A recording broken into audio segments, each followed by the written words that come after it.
Oh, what a day! What a lovely day!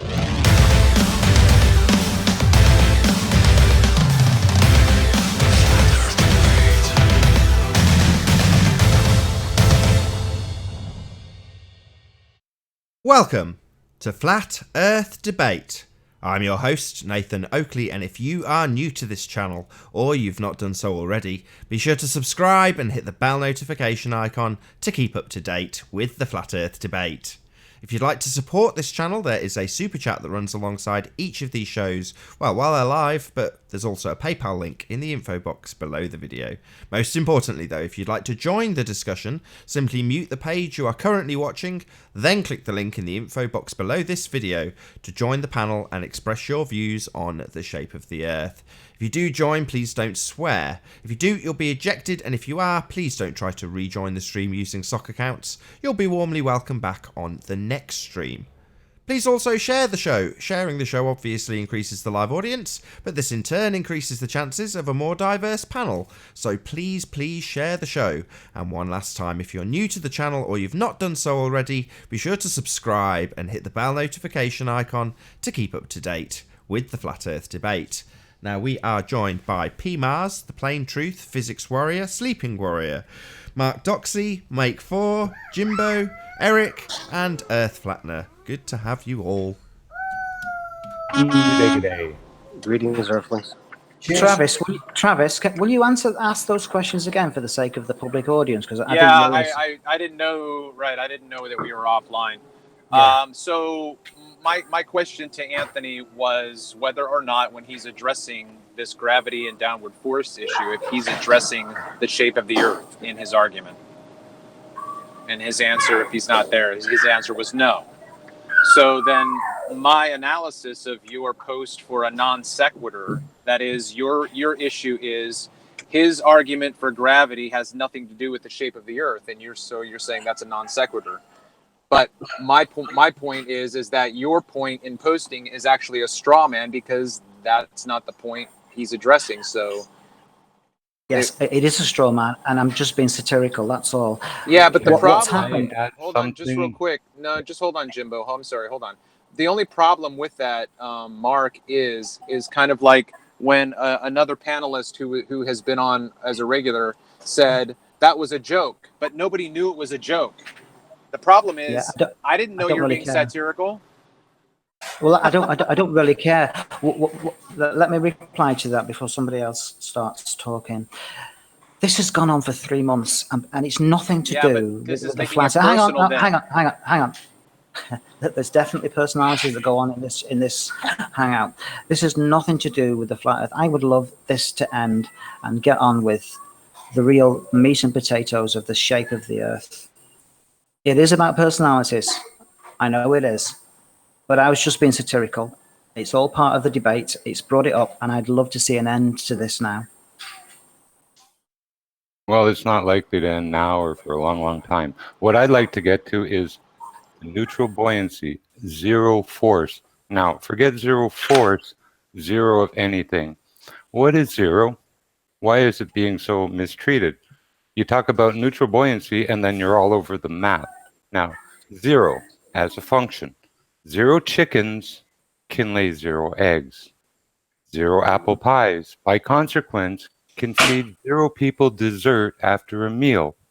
You see, 0 force does not need definition. You do not have to define force, because when there's 0 of it, there's none in existence. You cannot define something that's not existence.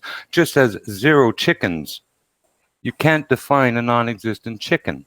You cannot do anything with a non-existent apple pie. You can define one, but there's nothing there. 0, by its use, depends where it's used. It has context. In CNC milling, 0, 0 is not just numbers. They're where your tool head starts to create whatever and carve out whatever the machine is going to do. That's home. That's an actual physical location. It's necessary. But 0 on a timeline is your origin. In fact, if you look up the definitions and working with timelines, you'll see that 0 in the middle of all those coordinate points is not a 0 as in the number 0, nothing. It's your origin. It's the letter O standing for origin.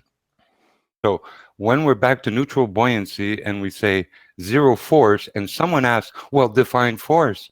No, define zero, because you're defining nothing. There is no force to define. I think that's the point everyone's missing.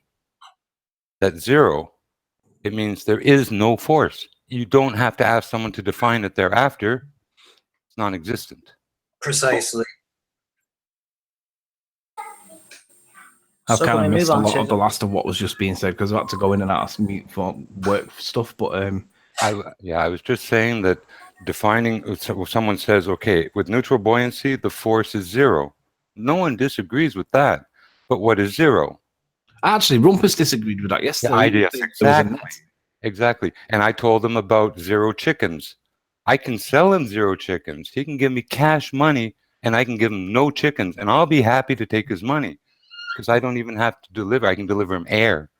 I can deliver him invisible goldfish. That's why Rumpus was real completely money. wrong yesterday. Zero is zero. If there's zero force and neutral buoyancy, then you do not have to even define it any more than you would zero chickens.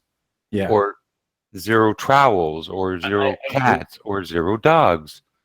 You don't invent something to quantify nothing, which is what they want to do when they say, oh, neutral buoyancy, there's zero force, but there's forces acting all over equally and blah, blah, blah, and up and down, and it's equalized. And no, zero is zero. No matter how you want to break it down, in this context, zero force means zero force. And Define nothing any way you want, you're being silly. In addition, Rumpus likes his mathematical formula, right? If you've got a force, F equals ma, you must have an accelerating mass. But if you haven't got an accelerating mass, mathematically speaking, and that's Rumpus's favorite bit, then you don't have a force. Yes, F equals ma comes with extra stuff called a vector direction. So if you have two, like, let's say pickup trucks tied together and they're both accelerating in opposite directions at the same amount of force, so they're essentially not going anywhere. Yeah, you have two then pickup trucks, don't force.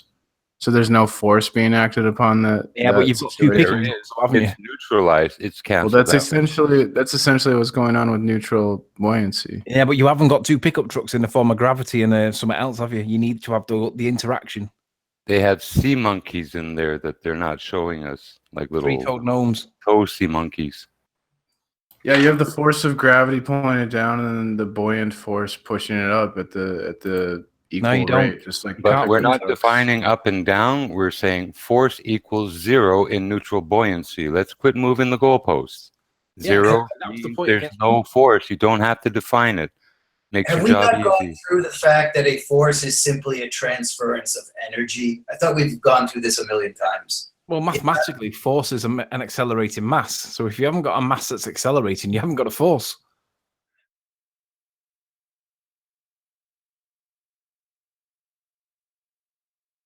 Changes in acceleration is different than motion.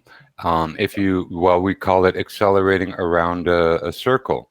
If you drive in a big loop, even if you maintain your speed at 60 miles an hour doing 360 degrees around a maypole, you're accelerating around your don't have to be velocity and your moving. vectors are changing because If you're I'm s- not going in a straight line. So you If I- accelerate around a corner even if you maintain the same speed. So figure that one out.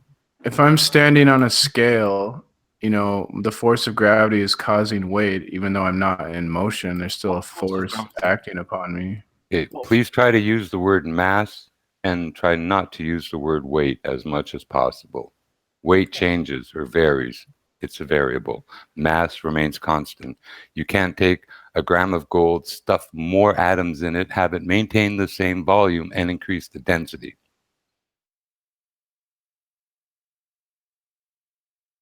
Yeah, my point was you could have a force acting upon you if you're not in motion. That's all I was saying. Yeah, you could have, but you'd have to demonstrate that interaction. It happens all the time. Like right now, I'm not moving, but I still have a weight caused by the force of downward acceleration. Well, we use the word dead weight. Dead means dead. No force is acting on it. If you're going to claim that you've got a force of gravity acting on you, but you're not moving, or even if you are moving, you've still got to show that that tractor's pulling that rope, right? We can see the tractor, we can see the rope. Well, how do we see the gravity other than the own density, the mass of the object itself? You stand on a scale. Yeah, that's called measuring the mass. Measuring the Scales? mass in its No, that's relative. not Hold measuring on, mass, you it's missed a bit. measuring weight. Hold on, sorry, P. In its relative density. So you're measuring. If you stand on a scale, it's how much you weigh in air. It's how much you weigh. If I may, I have a physics question that I don't think I've done here, and maybe everyone could take a minute to think about it and give one of three answers. You have a scale. You have a large ectimer weighing 2,000 pounds exactly. When you flip it and the sand starts to fall, does the mass measured on the scale on the indicator read higher than 2,000 pounds, lower than 2,000 pounds, or does it stay exactly at 2,000 pounds? Place your bets now. That is a trick question, I suppose. It's counterintuitive. It's not a trick question. We can do it physically and measure it. So the answer is clear. But I'll leave it up to everyone to decide whether, while the sand is falling, the scale measures a greater mass, a lesser mass, or stays the same, all during the time the sand is falling. Let's get it with numbers. Just give us one more time with option 1, option 2, and option 3, so the chat can take part. Okay. Your egg timer, when you flip it, it weighs 2,000 pounds before you flip it. As the sand falls and hits the bottom, and all the time the sand is falling and hitting and gathering back in the bottom of the egg timer, does the reading on the weight go up over 2,000 pounds? Does it drop below 2,000 pounds? Or does it stay exactly the same once the sand is flowing? Got to drop below. Yeah, I would say the same. Drop below. Didn't give it an option. So option 1, does the weight stay the same? But you've introduced time while it's dropping, so that's the variable, isn't it? I don't know. That's the question was placed the way it was. Yeah. While the sand is falling, quite simply, over any period of time until it's done, the bit of sand that is falling is not exerting any pressure or weight to the actual glass, so it would go down for the duration of the flow until the flow finishes, and then it will go back to the original weight, in my opinion. There are others who agree with you that it decreases, that instead of 2,000 pounds, it'll be 1,999, say. Oh, I agree with him, but for different reasons. Okay. Are we ready for the actual answer? Yes, please tell us. Are you going to be able to prove your answer? Hold on. Just before you do. Hold on. Hey, Zinder, how you doing? Hi. Can you say a bit more than just... Fine. Everyone okay? Very well. Good to have you. Actually, before he reveals the answer, let's get other people's... I want to know what Nathan thinks. I'm not voting. Come on. That's the safe way. That's a good route. It's brilliant. It's actually genius. Okay. I mean, I'll give you some of the chat comments, though. So, M. Scott Veach says it will increase. A few people say it will stay the same. I'm sure. Yeah. Chris Berry say the same. Who else said stay the same? Goldfish Brain Al says stay the same. I think option 2 or B will stay the same. So 4 Wind says stay the same. There's only 3 wait, there's 3 options, right? Yeah. Not 4. Yeah. Increase, decrease, stay the same. Anybody saying increase? Doesn't look like anybody's saying increase. Yes, M. Scott Veach said increase. Yeah, he did. And guess what? And oddly, me and Mark are both saying He is right. He is right. It increases. When you turn the sand upwards and raise it higher, it increases the potential energy that needs to be released. That is expressed as, well, weight on the scale over the 2,000 pounds while the sand is falling. It weighs more. Yeah. Shout out to M. Scott Veach. M. Scott Veach got it right. M. Scott Good Veach, on physics. Good for him. Yeah, but now I want to see proof that this is true. Have you got? Yeah, I know. I told this one not knowing that I was going to tell it today, but I'll try to research it overnight or whatever. And assertions made without evidence can be dismissed without evidence, right? Well, I know, but anyway, I'll try to find the physical, concrete evidence of the scale and the weight falling or the mass falling, and it's actual fact. M. Scott Veach is right. your weight increases during the time that the sand is falling. And the explanation for that concisely is what? In fact, I might be able to do it. I have a nice, precise jeweler scale that goes into grains even. And if I can find a small up to 400 gram egg timer, I could probably do that experiment live on camera. Let me see. I might check the dollar store for little egg timers today, and it should work even on a little jeweler scale. So can I just ask what the explanation for it gaining weight was, please? The storing of energy, raising the potential of the body that's on the scale by raising the sand to a higher elevation. I would have said that because when the potential, falling, it must be released. I would have said that because when the falling sand is in that state in between where it's not touching the sand that it was in, and it's not touching the sand it hits. It's so counterintuitive. It goes against everything. Even me, I would think logically it should weigh. For me, logically, and it's not logical, but just thinking it should weigh less. Yeah, because while all that sand is in the air, it should weigh less. That's pounds of sand in the air. It's not interacting with the sand that it's falling from, nor is it interacting with the sand it's falling to. But the grains of sand that are hitting the bottom are creating like an impact, and that impact is being interpreted as exerting a lot more force, equal to the potential that was stored in it. It's an excellent question. Because it's so counterintuitive to the way we try to assess something in physics like that. That's a lot of sand in the air. It should have zero weight on the scale while it's midair. You think that way, but in the physics, in the real world, that's not how it goes. I've got another example that's really counterintuitive. You get a ping pong ball and you get a vacuum, but instead of having the vacuum on suck, you switch it and put it on blow. You can get the ping pong ball to float and levitate according to the strength of the blow that the vacuum's pushing, right? That makes logical, reasonable sense. We all understand that there's a force underneath by the vacuum, in contrast to the force of gravity. But anyway, what happens if, instead of having a ball, if you get like a piece of card, square piece of card, shut up, and you put the card underneath your hand, the force of the vacuum blowing on the underside of the card is holding the card to your hand. As you lower your hand and get closer and closer and closer to the source of the air coming out, you get it to a certain point and it sucks it off your hand instead of increasing the force. Aerodynamics. That's how an aerofoil and an aircraft works, isn't it?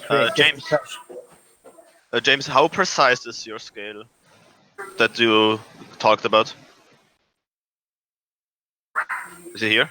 I think he went AFK. Yeah, he might have. So what I wanted to say is maybe he can measure something. So if I take like a ball of iron and put it in the water and put it on a scale, it will weigh less than if I would make it in the air, right? Because of the relative density. Just to say, the scale I have has 5 units it can measure in, including grams and grains. Oh, nice. So it can weigh a gram subdivided into 157 portions. So it's very accurate. It's a jeweler scale. Yeah. So because of relative density, things in the water would weigh less, right, than in the air, because the density of the air is less than the density in the water, right? Is it right? Or did I get it wrong? Okay. Never mind. So now you weigh these grains of sand on sea level, and then you weigh them on like, I don't know, 3,000 feet higher. The air density, so the air pressure will be lower, so it should weigh more on a mountain, right? Or did I get it wrong?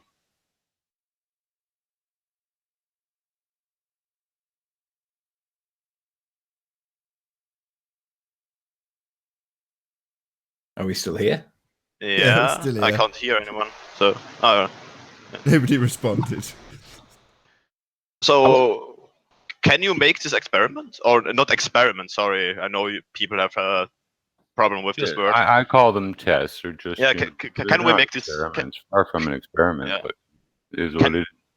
Sometimes can you make this test? Do a bunch of tests to maybe exclude things that if you do tests before an experiment, you might not even be able to do your experiment because the test already proved that the experiment is not worth doing. Yeah, let's call it a test, all right? Can you make this test like measuring the weight? Sorry that I have to use this word, but everyone else used it too. So can you? No. The mass is something else. No, I don't can you measure the weight. relative? I measure the mass. No, weight and mass is something else. So can you That's measure right. the That's what I'm relative? trying to help get boneheads to get Let me clear. make a point. Sorry. Can you Is measure the difference between relative? mass and weight? Unless you understand that, I'm not doing this for you at all. I'm doing it for people who will actually like kind of try to understand the distinction. You kind of believe that you can stuff more gold atoms into a gram of gold and increase its density. You don't understand enough to understand, even if I do this. I do understand what is the difference between mass and weight, dude. That's exactly what I'm saying. I measure mass. I don't measure weight. Mass is constant. Weight is relative. So no, weight is a variable. That's not relative. It is relative. It's a variable. It is relative. Can we say that? Or is it wrong? No. No, it is not relative weight? No. No? No. Okay. You go to the moon, you weigh 1/6 your weight on the Earth. Jim, so it's relative. He's agreeing with you. He's agreeing. It is relative. Weight is relative. Mass isn't. Mass is constant. So to make my point now, I don't use the word weight anymore. I use the word relative density. All right. So the relative density should be different when you measure it on sea level than when you measure it on a mountain, because there is not less on a mountain. air I am about 230 feet above sea level, so I don't think that's gonna make too much pressure difference atmospherically speaking. Yeah, but if you go higher, look, the scale is calibrated where you are. People don't understand stuff like that. I don't know. It is calibrated you have where you are, goalposts, portable, and you take them and you move them and plant them in the ground anywhere you want. You're all over the map. Like then my scale, I know it says it's a mass. It's an RBS mass device.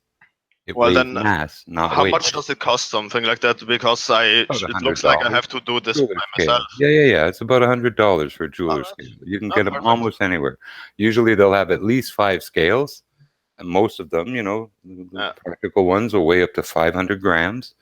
You get this 500 gram mass that you calibrate your scale with. And that way, it's accurate. All right. So you can weigh even grains, which you can subdivide 1 gram into 157 equal parts. Yeah. 1 grain is 157th of a gram. Yeah, that's great. So I have the only thing I have to do is buy this scale. Then I'm going to weigh an object on it that is on sea level, and when I go to the mountain, that is let's say 3,000. Aren't you? You're going to recalibrate your scale on the mountain, aren't you? Eh? Why? Why? Because you're on a mountain now. Yeah. Idiots. I don't know. I give up on this. Anyway, I'll try to find that. I want climber and do a test. This is not debate. It's just babble. I want to see the difference in the relative density. Why should I get working on it then? Why should I recalibrate it? Why should I? Okay, can anyone explain to me why I should recalibrate it if I want to measure the difference in the relative density? No one? Yeah, hang on. So just run this by me again. You want to tell me the facts. Okay, I want to see. So, according to this explanation with density and buoyancy, when the medium around me, let's say air, is less than, let's say, less dense than the medium in water, for example, so in air, something should weigh more, or the relative density should appear to make it weigh more, because the density of the air is less than the density of the water, right? Correct. Okay. Now, I measure the weight on sea level with a precise scale. Then I measure the same object on 3,000 to 4,000 foot high mountain and see if I can see a difference. If your explanation is right, I should observe that the object on the mountain weighs a little bit more, if I can see any difference at all. Yeah, but you have to. How would you ensure that all of the variables are kept the same? Because you'd have to try and keep the pressure the same, but by changing your altitude, you go, I'm going to change your pressure, you're going to change the temperature, you're going to change the humidity. Yeah, that's a problem. I would have to repeat it like 1,000 times and see if the results are the same, or see if something completely different happens. So, but you know that there's another issue, another significant issue with conductive metals to do with altitude, right? Which is directly to do with the pyramids. The higher in elevation you gain, the more voltage that's up there in the sky, potential energy up there in the sky, because you're changing your elevation. You're going to be susceptible to more electromagnetic influence as well. All these things will change the perception of what you think you're measuring, and you will perceive one thing and say that's down to that, and then, but there's so many variables that are no longer the same. So I have thought of doing this myself, but remember that voltage, the atmospheric voltage increases with every 100 feet or so. It goes up and up and up. So if you're going to have a conductive metal up there with electricity floating around you in the form of positive ions, that's going to have a serious effect, because you're going to have a significantly different differential. Then I'm going to use a non-conductive metal. You would need a gauze chamber, and you would also need a not a helmet's coil, a Faraday's cage. Yeah, exactly. So and then if you did that, then you would at least be keeping some of it. But the problem is you can't shield out potential energy. You can only shield out energy. So how would you account for the potential energy that's up there? How do you think that there is more potential energy?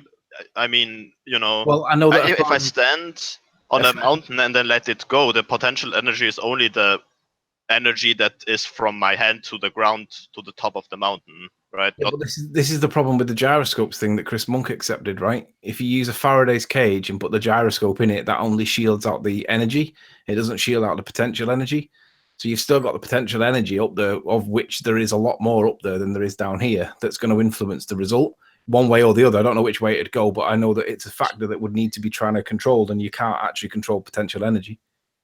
Okay, that's strange, but it should the potential energy just like make this completely different?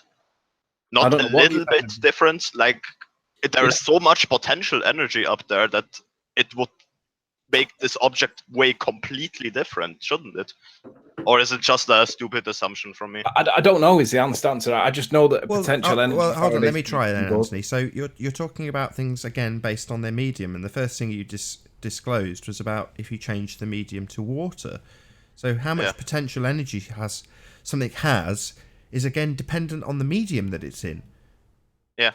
So if you take whatever, let's say you're weighing some ball, just so it has obvious buoyancy, and you do the same thing you describe, you go up to the top of the mountain from sea level, well, why not just do it into the sea? You drop your weight, which is the scale itself, into the pool or the sea, and it drops 2 or 3 feet to the bottom, and you find a nice level bit.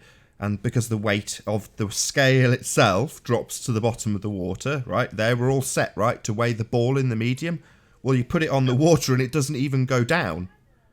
Yeah.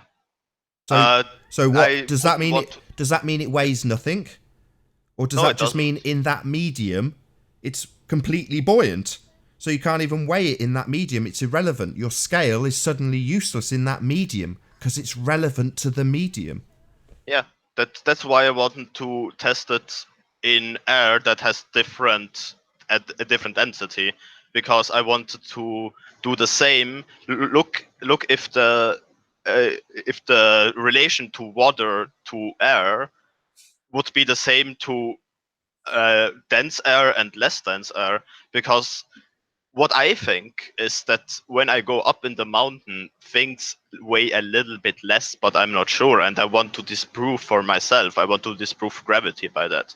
Yeah, but So the issue will be with the interpretation that you apply to the results, because it could go one way or the other, and whatever way it goes. I mean, I don't know which way it goes, but whichever way it goes, how you formulate your explanation for what's going on is going to be because how are you going to deal with gravity, right? If you're getting further away from the center of the Earth, aren't you going to have to adjust for being further away, like 3,000 feet further away from the epicenter?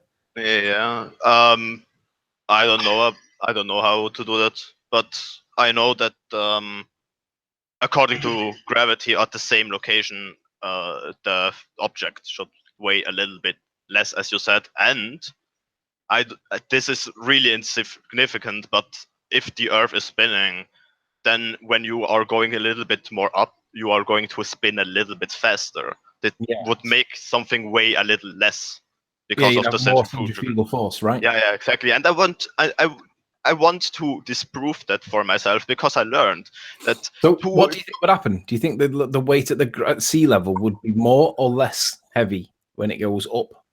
Well, at sea level it would be more.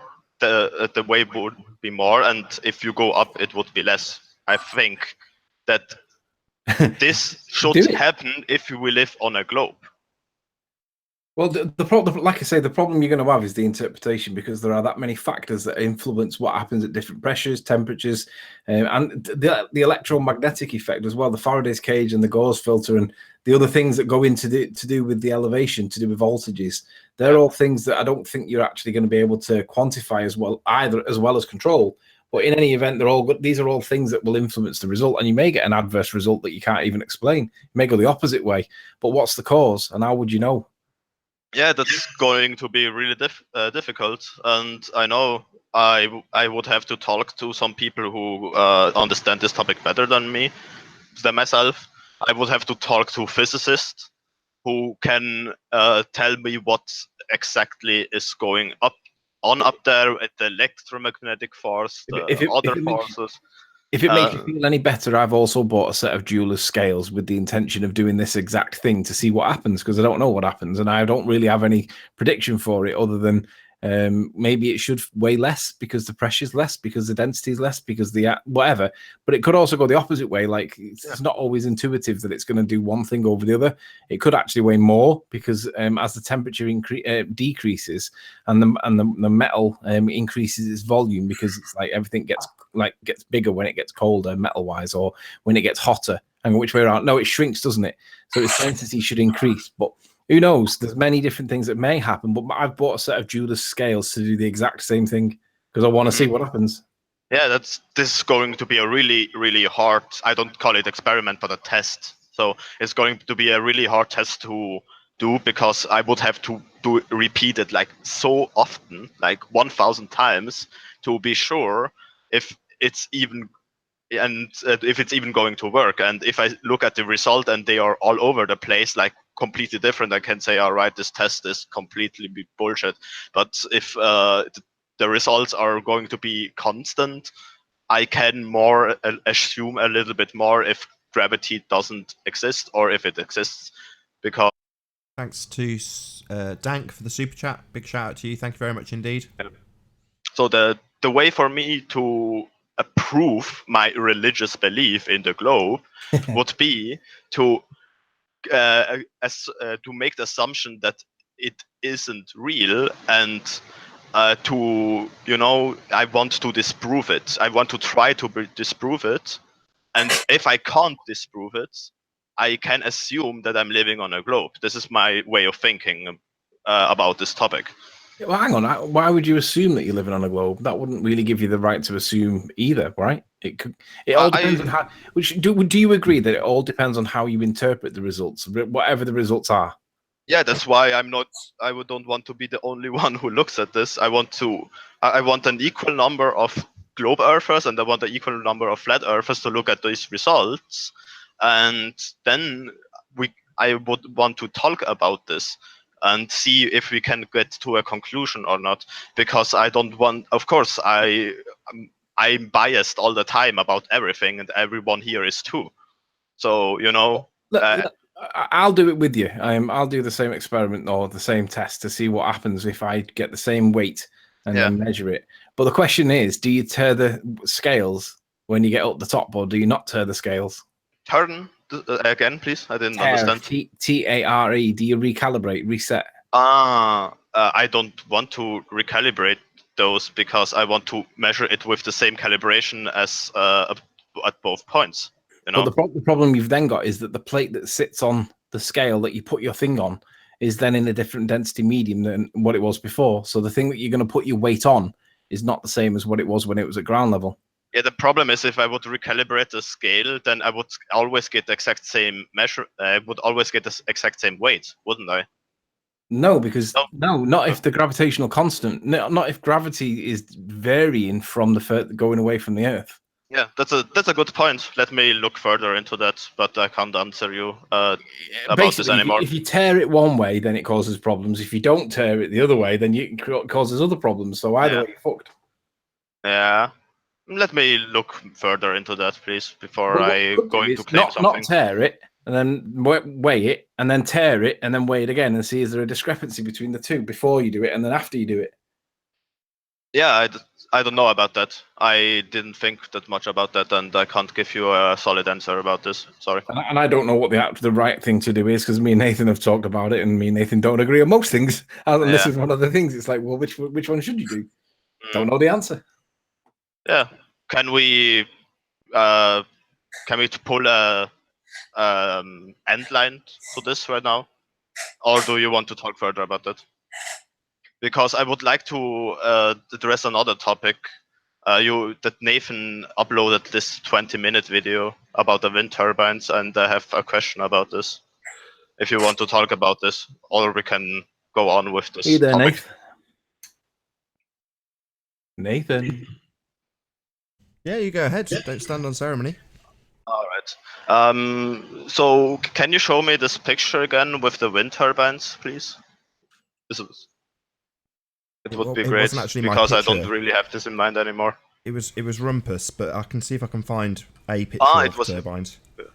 I thought sometimes you show those picture randomly, for example, with those wind turbines, and I had in mind that it was one of those. Okay. Yeah, I think he's on about Sandra's P900 Kupix ones. Okay. So to clarify, those wind turbines disappear bottom first because of the angular size and nothing else, right? Or is it wrong? Sorry, what was your question? Does the bottom of these wind turbines disappear first only because of the angular size? No, I mean, you can have something crossing the midpoint. So if, for the sake of argument, you had a bit of a swell or waves, basically, then they'd cross they'd cross the midpoint of between you and the actual target, in this case, wind farm, and therefore you would see them obscured by the thing that was in the near foreground. Yeah, that makes sense. But is it right that in the video you said that in general, those wind turbines, at the bottom of those wind turbines can't be seen because of the angular size? Yeah, in general. Well, yes? Angular size and the angle of view. So, yeah, the example I gave was if you have a guy that's your mate and you're standing next to him, he takes his shoes off and you back away from him, or back away from the shoes, you eventually reach a point where those shoes are too small to see. Now, most people at this point will be able to comprehend what I'm describing. Things get too small to see. Well, that's the angular size bit. But that will only be the case based on distance and your angle of attack. So if you were to increase your angle to that item, you could bring it back that way. So what they call rising up on the ball and seeing over the curve is just actually an increase in your angle of attack. Okay. So I have a question about that. So the objects that are bigger should disappear later than the objects that are smaller, right? This is angular size. Okay. Well, not exactly. Not exactly. No. So the wider. Because that's why I used the example with the guy in his shoes. Yeah. So if without the shoes, just the guy, he's going to disappear based on the angle that you can see certain parts of his body at. So the bottommost part of that guy on the horizon is a small angle because it's the lowest angle that you can view. So therefore, you have an angular limitation causing the angular size to be too small. But that's not to say that the bit above his shoes, there's an increase of angle. You've got a wider view, a wider angle. Therefore, you can see the top section of him, but not his shoes. Okay. So I have a question about that. What part of the wind turbine is bigger, the bottom or the top? What do you mean? What part is bigger? The wind turbines, is the bottom of the wind turbine, is it wider or is it the top that is wider? I've no idea. The bottom is wider. The bottom is bigger than the top of the wind turbine because they were built so they are more stable. So why can I see the top of the wind turbine that is smaller, but I can't see the bottom that is bigger? Sorry, that you're talking about the width, and we're talking about that's the horizontal angle, which won't change at all. We're talking about the angle of vertical attack. Well, this doesn't really make sense to me because... Well, let me explain it again. So the bottommost section of the wind turbine, based on the fact that you're looking at it out at distance on the horizon, you have the most limited angle as you work your way down the turbine. So the further down towards the bottom section, the more limited the angle becomes. I don't understand why. Why should it be like that? Because if the same person you talked about these shoes, puts the same shoes on his head instead on his feet, the shoes should still not be I should still not be able to see those shoes. No, because you've got an increased angle to his head. So you've got a wider viewing angle to the top section than you do to the bottom. As you work your way down, that person that you're looking at, the angle is most limited at the bottom. So if you put your hand out in front of you, and you lift it up towards like 45 degrees towards the sky, well, imagine that's you with somebody standing right in front of you. Well, as you lower your hand towards their feet, you're effectively lowering the angle that you're viewing at. It's the same principle. So the further down that person you go, the more limited the angle becomes, therefore limiting the angle of resolution, the diffraction limit. So can I say that only the angle matters, not that it's bottom or top? Because, let's say the person is on eye level with me, and he puts those shoes on his head, so I can still see the shoes on his head, but I can't see on his feet because the angle is exactly the same. I look at it at a straight line. But now if I but you the don't. same That's another wrong. person Stop. Wait. That's wrong. Yeah. You have a different angle to his head than you do to his feet. Because How does it this is prove on the my shape of eye Earth? level. Because he is on my eye level, right? Yeah. Because the only thing that should matter is the angle, right? It doesn't matter if it is at bottom or at the top. So if Yes, so it does if, matter. I've just another explained this person, twice. Another Why is person it stands on why top are you of saying him. it doesn't matter when I've just explained it twice? Okay, let me make this example so maybe you can understand what I want to say about this, because I think I don't express myself that good enough. Okay. So another person stands on his shoulder. This person takes the shoes and puts it on his head. So now I would say that the angle is at the same as if the person below puts the shoes on his feet, as it is as if the person on the top puts the shoes on his head. So I shouldn't be able to see the shoes on his head, or be able to see the foot on his shoe, the shoes on his foot, but I should be able to see those shoes if the first person puts them on his head. That's the same example you gave last time. You have a wider angle of view to his head. It's not about shoes, it's about the angle of view. If you hold a protractor out at arm's length and look down the length of the protractor at something in the near foreground, their head will be wider angle than their feet, won't it? Let's say yes. So not let's say yes, just yes. When you look at anything, you have a different angle to the top of it than you do to the bottom of it. Not, oh, let's say yes, just fact. Yes, you have a viewing angle to everything, always, without exception. Always. Because he is on my eye level. Not because of anything. everything you look at ever has a viewing angle to it. The top and bottom have different angles. No. Okay, No. let's try a different explanation. In your field of view, right, you're standing and 5 feet away from you is a person, and 20 feet away from you is a 100-story skyscraper. Now, as you look out, you will have to tip your head higher to see the skyscraper because it has a bigger angle. Correct? Yes. Right. So things have angles. The tops of them are bigger angle than the bottom of them. Okay? If Not I'm not in the- if. Yes, Nathan. No. Everything has a viewing angle. The But not bottom because it's on the of top. the angle Not because is it's- smaller than the top. That's Yeah, why but you my have point to is- That's why you have to increase your viewing angle and lift your head to see a skyscraper. It has an increased angle.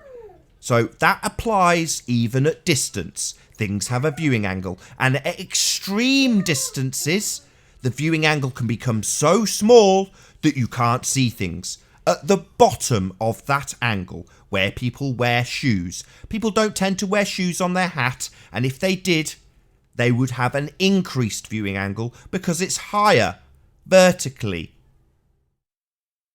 Okay, let me say that. So there's a building, as you said, like 100 100 story building, yeah. So I'm in the middle of I'm on the 5th floor, the 50th floor, so in the middle of the building, and I look at another building that has the same height. If I look at the middle of the building, I have an increased viewing angle. If I look at the top, I have a decreased viewing angle, and if I look at the bottom, I still have a decreased viewing angle. I only have an increased viewing angle if it's on my eye level. No. Sorry. You always No. have a viewing angle to everything. What part of that don't you understand? That it doesn't matter if it's on the top or on the bottom, because it means that the radius should only the radius matters, not if it's on the top or on the bottom. Radius of what? The angle?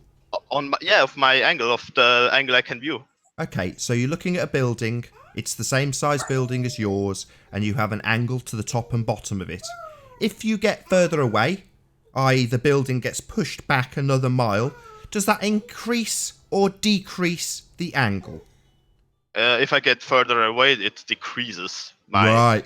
No, it increases the viewing angle. Sorry, It increases the viewing angle. Yeah, so it as the increases, building yeah. gets further away, I have to tip my head further up to see it as it gets further away, do I? No. So the If I get viewing angle further away, I don't so have to the tip it viewing up. angle decreases. Mhm. Right. So the viewing angle at distance decreases, and the view to the top is going to be wider than the view to the bottom. That's celestial pole. What? No, what did you say? The other guy? Who South cares? celestial pole, Who cares? bro. He's just a muppet, obfuscating my point. Instead of a that you troll, have a maybe I viewing can angle throw to in that I everything. found the demonstration of the actual mass increasing while the sand is falling. I pasted in the side chat. So Nathan, what happens when I look at the top? Why does it decrease? It decreases because I increase the distance when I look at the top of the size decreases for me. It appears to decrease because it increases the distance when I look at the top, and it decreases the distance when I look at straight forward. Do you want to go to the beach? What? South celestial Stop about- pole. Way less on a plane. Shut up, mate 4, or I'll kick you out. Lunar eclipse. Shut up. So what you're saying, when you're looking out at height, yeah, then you've got a viewing angle from the 90 degrees down as well as up. Again, please. So you've got an increase of viewing angle from 90 degrees out to the horizon down because you are at altitude. So you have an increased of viewing angle to the bottom of whatever you're looking at. Yeah. So when things disappear like shoes, that can be resolved by increasing the angle of attack to the thing you're looking at. like your example of going up to the middle of a building. Well, you're increasing your angle of attack to the thing that is small, therefore bringing it back into view. Where it was invisible because you had too small an angle when you were at ground level, you've increased your viewing angle by going up in elevation. Simple. It's all about the viewing angle. So, for the example of the wind turbines, do you really think it matters that much that the thing that has twice the let's say twice the size can be seen? It can't be seen, but the thing that has half the size can be seen only because of a little bit of decreasing of viewing angle. That's correct. It is so natural. It is so naturable that I don't really get why it should matter that much. So Well, I'm ready going to stick to the curve explanation. Well, while you might think it's not important, listen up. It's absolutely critical. What are we talking about? What height? The viewing angle. What the bloody hell do you think we're talking about? No, what height of the wind turbines are we talking about? Doesn't make any difference. At some point, you will have a limitation of the angle to the bottom section of those turbines. Or anything in the distance. Yeah, I don't think we can get to an agreement about that because I think it's so natural that doesn't matter. Really matter. It doesn't matter if you agree. It's a fact. We have a viewing angle to everything, and at some point in the distance, you will have too limited an angle to see anything. It's always going to be about the angle. I don't expect you to agree. I don't care. It's a fact. Yeah. So let's okay. I understand your explanation, but I don't think it matters. It gets smaller and smaller as it flies further and further away. Yeah. It physically doesn't get smaller, but visually, because of the angle, it does. Yeah. Okay. I'm just going to say, I understand your explanation, but I don't think it really matters that much that an object that has twice the size. And let's say the bottom of the wind turbine has twice the size of the blades, should matter that much that I can see the blades, but I can't see the bottom. So okay, yeah, no problem. I'm just going to say, all right. I'll explain it again for a third time. No problem at all. Let's pretend for a moment that the shoes in the example are giant shoes, giant clown shoes that are 6 foot tall, massive, huge shoes, and we do the exact same thing as with normal shoes. We back away from those 6 foot shoes until they disappear, which they will eventually do. Their angular size is not infinite. Eventually they will be too small to see, those 6 foot shoes, like the person stood next to them. Are you with me so far? Do you agree? Yeah. Eventually, when backing away from a pair of 6 foot shoes, their angular size will eventually become too small. They'll become 2 pixels in your camera. You'll back away a bit more. They'll become 1 pixel in the camera. You back away a bit more, and they'll become no pixels, vanishing. Yeah. Would you agree? Yes, I agree. But hold on. The thing this is a two-stage process. I just need you to agree. Eventually, we've got our clown shoes to disappear, correct? Yeah, they will eventually disappear. Now those clown shoes are right next to the bottom section of the turbines. Yeah. Okay. So the 6 foot of shoes has disappeared, but what do you know? We have a giant wearing the shoes. He's massive, enormous giant. He puts on those shoes, and because he's so tall, increased viewing angle, we see the giant, like we see the rest of the turbines. Yeah, okay. Yeah, okay. So we understand that as we back away from things, it doesn't matter if they've got higher stuff attached to them, the bottom will disappear through angular limitation. Yeah, now let's put no. normal person, just say yes, Nathan. Thank you for educating me. That's what I want to hear.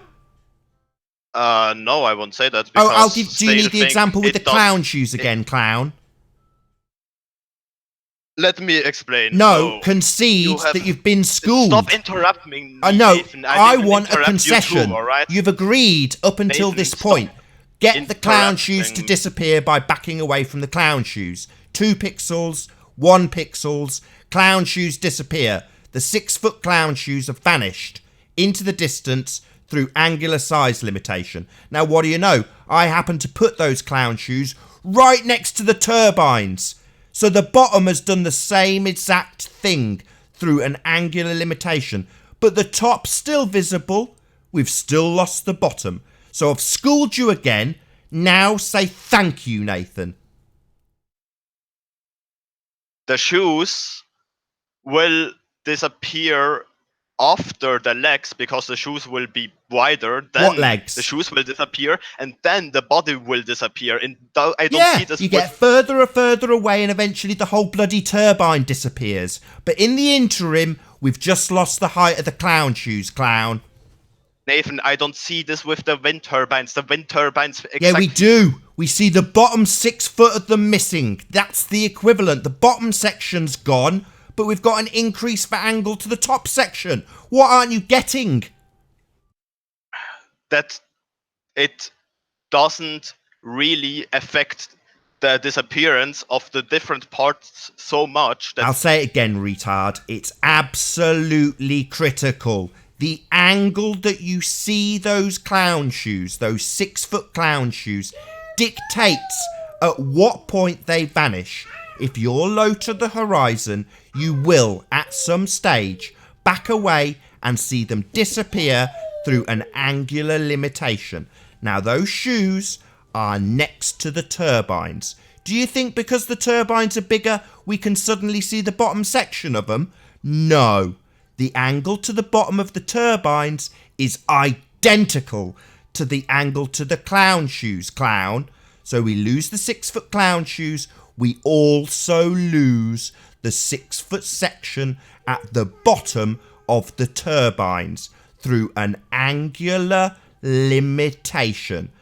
Am I going to have to say it a 4th time?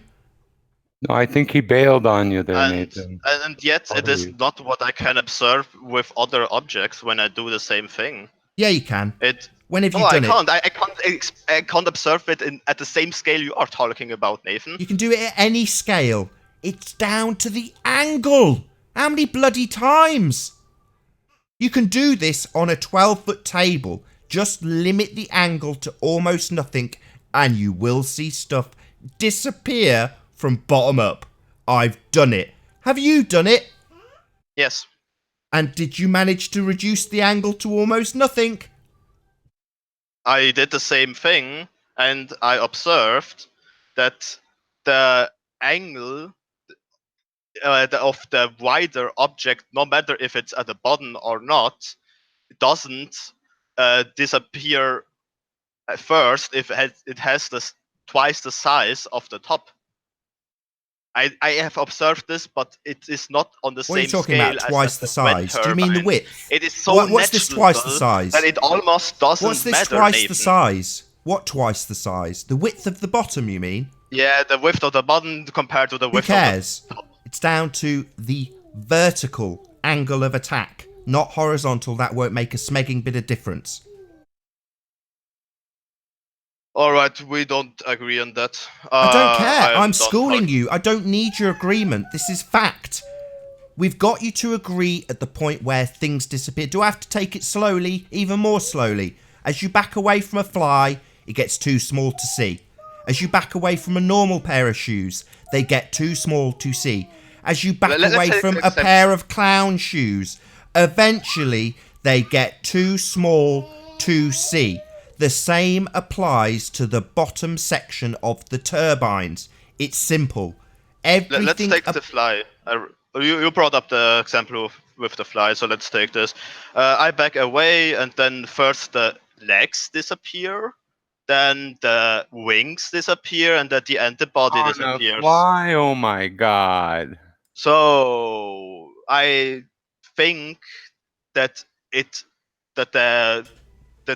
those legs that are at the bottom don't really matter that much that they are at the bottom than the wings that are at the top, because it is so negligible that it shouldn't make the same result as with the wind turbine. So So This is my statement, and you won't convince me differently. Right. Enough techno babble. Can you see a fly forever? Finish. Can you see a fly forever, or will it eventually be too small to see? Can you repeat it, please? I didn't understand the first thing you Is said. a fly always visible at any distance? No, it isn't always visible at any distance. Why would that be? Because the angular size of the fly at some Angular point size? so much. So the size of the angle that you can see it at causes it to be not visible. So the size of the angle, say it again, so the angular size is what causes it to disappear.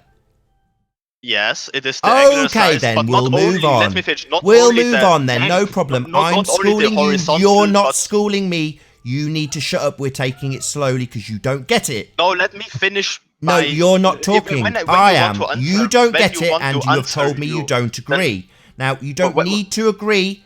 I'm schooling a Dumbo that doesn't understand. He uses words like angular size, but doesn't get that means the size of the angle is what's caused it to vanish. So the size of the angle on something small gets it to disappear. Well, the bottom section of the turbines is small.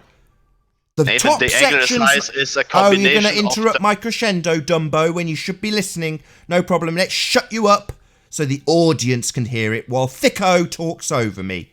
So angular size causes things to disappear. The size of the angle at the bottom of the turbines is smaller than the angle at the top. So the small angle, the angular size, is what causes it to disappear at distance. The top section has a bigger angular size than the bottom section. Okay, retard? Do I need to give you this a fifth time? Not seeking agreement, seeking concession from a retard. Do I need to give you a fifth time? At least I'm not that stupid to think that the angular size is only to vertical line, but it is also to horizontal. It's a combination of vertical and horizontal line.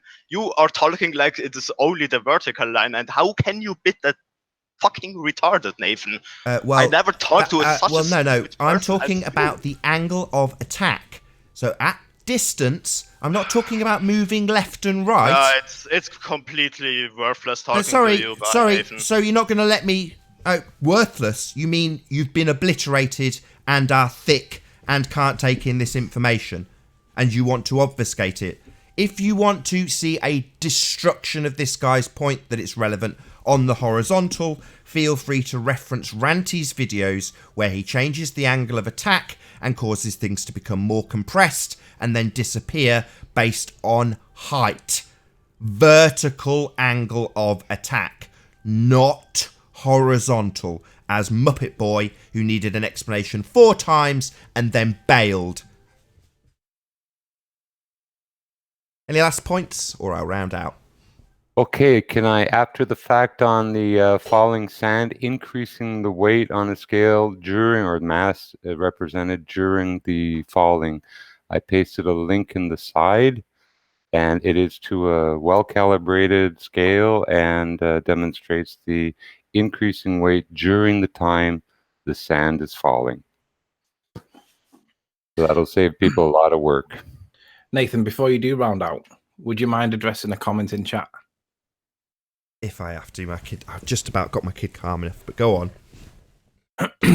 Make 4, I kicked him because he was just being a troll, but he's played the victim card in chat and he's quoting, he says, Nathan had to kick me because he can't handle South Celestial Pole, lunar eclipse, sunrise, sunset, azimuth meteorites, weighing less on a plane, Eratosthenes with multiple sticks, right? I kicked him. You didn't kick him, I did, for being a Burke. Do you want to address that? Can you address any of them points that he makes that he thinks you can't address? Yeah, no problem. So in terms of all of his celestial proofs, he's affirming the consequent. It's a formal logical fallacy. If P, then Q. Q, therefore P. If the world is a sphere, then I will observe celestial rotation in the north and south hemisphere. I observe celestial rotation, therefore the Earth is a sphere. So it's a formal logical fallacy known as affirming the consequent. As for his victim card, we were fully in discussion while he interjects with celestial sphere like a surfer retard. So yeah, he deserved to be kicked, although I didn't kick him. I was indeed tempted. And with that, I will say, first and foremost, a huge, massive, enormous thank you to all of the debating panel for making this debate possible. And, of course, a massive thank you to all of the live audience for tuning in and hopefully sharing this debate. If you hated the show, you know exactly what to do. If you liked it, maybe consider sharing it with a friend or subscribing if you've not done so already. I've been Nathan Oakley, and I will see you all in the next video. Oh, what a day! What a lovely day!